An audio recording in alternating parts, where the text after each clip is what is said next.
A. Operasional variabel. Nah, menurut Sugiono, tahun 2017, definisi operasional adalah suatu definisi yang diberikan kepada suatu variabel dengan cara memberikan arti atau menspesifikasikan kegiatan atau memberikan suatu operasional yang diperlukan untuk mengukur suatu kontrak atau variabel. Nah, yang pertama ini ada membatasi ruang lingkup variabel. Jadi, definisi operasional digunakan untuk menentukan batasan yang jelas tentang apa yang dimaksud dengan suatu variabel, sehingga tidak terjadi kerancuan atau salah tafsir dalam proses penelitian. Yang kedua, ada menentukan aspek yang diamati. Nah, dengan definisi operasional, peneliti dapat menetapkan indikator atau aspek spesifik yang harus diamati atau diukur dari sebuah variabel, sehingga penelitian menjadi lebih terarah. Yang ketiga, mempermudah proses pengukuran. Definisi operasional menjelaskan bagaimana variabel akan diukur secara konkret, baik secara kualitatif maupun kuantitatif, sehingga memudahkan penyusunan instrumen penelitian seperti kuesioner atau panduan wawancara. Nah, yang keempat, menghindari perbedaan interpretasi. Dengan adanya definisi operasional, setiap peneliti, pembaca, atau pihak lain yang terlibat dalam penelitian akan memiliki pemahaman yang sama terhadap variabel yang digunakan. Nah, yang terakhir, ada menjamin konsistensi dan validitas data. Penjelasan rinci tentang variabel melalui definisi operasional membantu menghasilkan data yang lebih konsisten dan valid, karena proses pengukuran dilakukan berdasarkan kriteria yang sudah ditetapkan. Skala pengukuran. Skala adalah alat pengukur data atau konkretnya jenis pertanyaan seperti apa yang digunakan untuk menghasilkan data. Skala pengukuran merupakan kesepakatan yang digunakan sebagai acuan untuk menentukan panjang pendeknya interval yang ada dalam alat ukur, sehingga dapat menghasilkan data kuantitatif. Jenis pengukuran data. Secara umum dikenal 4 jenis pengukuran data, yaitu yang pertama, pengukuran data nominal. Kemudian yang kedua, pengukuran data ordinal. Ketiga, pengukuran data interval. Kemudian yang keempat, pengukuran data rasio. Skala nominal. Skala nominal atau skala klasifikasi merupakan skala data yang paling sederhana atau paling rendah tingkatannya, di mana angka-angka digunakan untuk mengklasifikasi objek. Variabel yang mempunyai tingkat pengukuran nominal disebut variabel nominal. Skala ordinal. Skala ordinal adalah tidak hanya mengkategorikan variabel ke dalam kelompok, tetapi melakukan ranking terhadap kategori. Pengukuran data ordinal akan menunjukkan data sesuai dengan urutan tertentu. Skala interval. Skala interval merupakan skala data yang mempunyai sifat skala ordinal. Di samping itu, jarak antara dua angka pada skala itu diketahui ukurannya. Dalam pengukuran jenis ini, perbandingan dua interval yang manapun tidak bergantung pada unit pengukuran dan titik nol. Titik nol dan unit pengukuran bersifat sembarang, bersifat mutlak karena ditentukan oleh derajat definisi. Selanjutnya yang terakhir, skala rasio. Skala rasio merupakan skala yang mempunyai semua sifat skala interval dan memiliki titik nol sejati.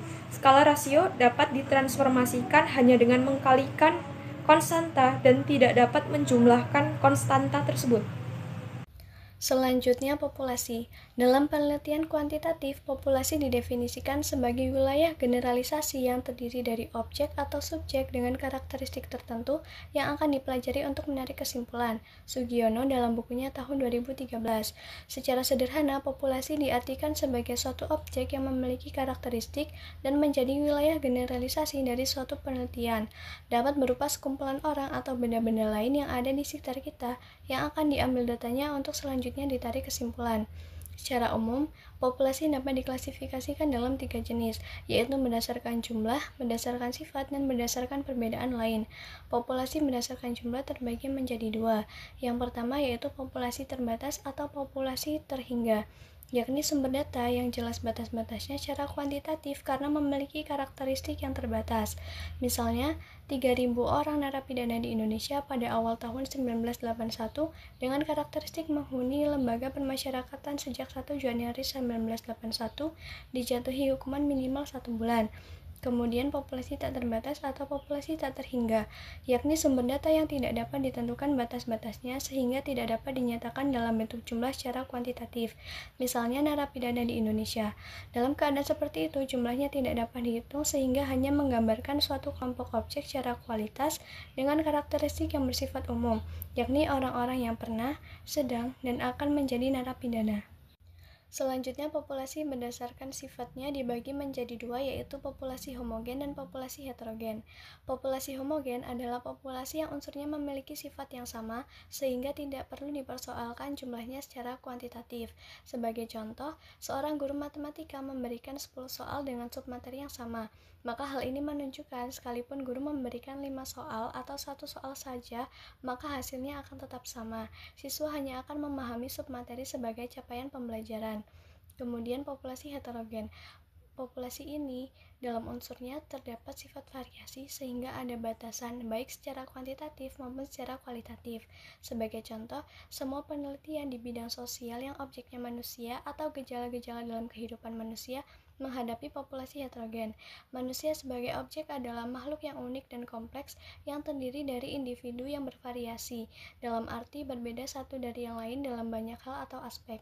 Kemudian populasi berdasarkan perbedaan lain juga dibagi menjadi dua. Yang pertama populasi target, yaitu populasi yang ditentukan sesuai dengan yang tertera dalam masalah penelitian.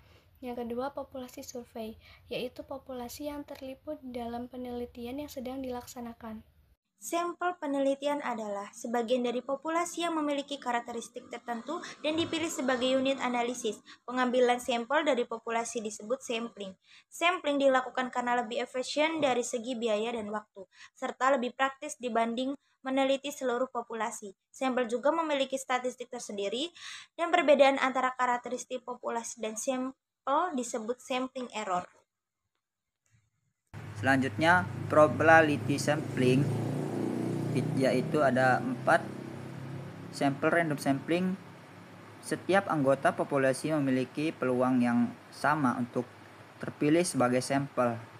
Pemilihan ini dilakukan secara acak tanpa memperhatikan karakteristik tertentu. Yang kedua, proportionate stratified random sampling, yaitu populasi dibagi ke dalam beberapa setara atau kelompok berdasarkan karakteristik tertentu. Lalu, sampel diambil secara acak dari setiap strata secara profesional sesuai ukuran kelompok dalam populasi. Yang ketiga, disproportionate state random sampling, yaitu sama seperti stratified sampling, tetapi jumlah sampel yang diambil dari setiap kelompok tidak proporsional terhadap ukuran strata di populasi, biasanya untuk kepentingan analisis tertentu. Yang keempat, cluster sampling. Populasi ini dibagi menjadi beberapa kelompok cluster yang mewakili keseluruhan populasi. Kemudian, beberapa cluster dipilih secara acak dan seluruh anggota dalam cluster tersebut dijadikan sampel. Menurut Sugiono 2001, non-probability sampling adalah teknik yang tidak memberikan peluang atau kesempatan yang sama bagi setiap unsur atau anggota populasi untuk dipilih menjadi sampel. Teknik sampel ini meliputi sampling sistematis, sampling quota, accidental sampling, purpose sampling, sampling jenuh, dan snowball sampling. Yang pertama ada sampling sistematis, adalah di mana setiap kasus setelah awal acak dipilih. Misalnya, jika mensurvei sampel konsumen, setiap konsumen kelima dapat dipilih dari sampel Anda. Keuntungan dari teknik sampel ini adalah kesederhanaannya. Kelebihan dan kelemahan teknik sampling sistematis. Kelebihannya dapat meningkatkan keterwakilan lebih mudah diterapkan daripada pengambilan sampel acak sederhana. Kerangka pengambilan sampel tidak selalu diperlukan. Kekurangannya dapat mengurangi keterwakilan. Yang kedua, sampling quota adalah teknik penentuan sampel dari populasi yang mempunyai karakteristik tertentu dalam jumlah quota yang diinginkan. Yang ketiga, sampling aksidental adalah teknik pengambilan sampel berdasarkan kebetulan, yaitu siapa saja secara kebetulan bertemu dengan peneliti dapat dijadikan sebagai sampel jika orang yang kebetulan ditemu itu dipandang cocok menjadi sumber data. Yang keempat, purpose sampling. Sugiono 2001 menyatakan teknik penentuan sampel menggunakan pertimbangan peneliti. Yang kelima, sampling jenuh. Teknik ini digunakan untuk menentukan sampel yang semua anggotanya populasinya dijadikan sampel.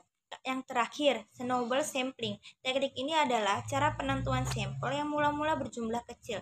Kemudian sampel tersebut akan diminta memilih teman-teman lainnya untuk turut menjadi sampel. Demikian seterusnya, sehingga jumlah sampel semakin banyak.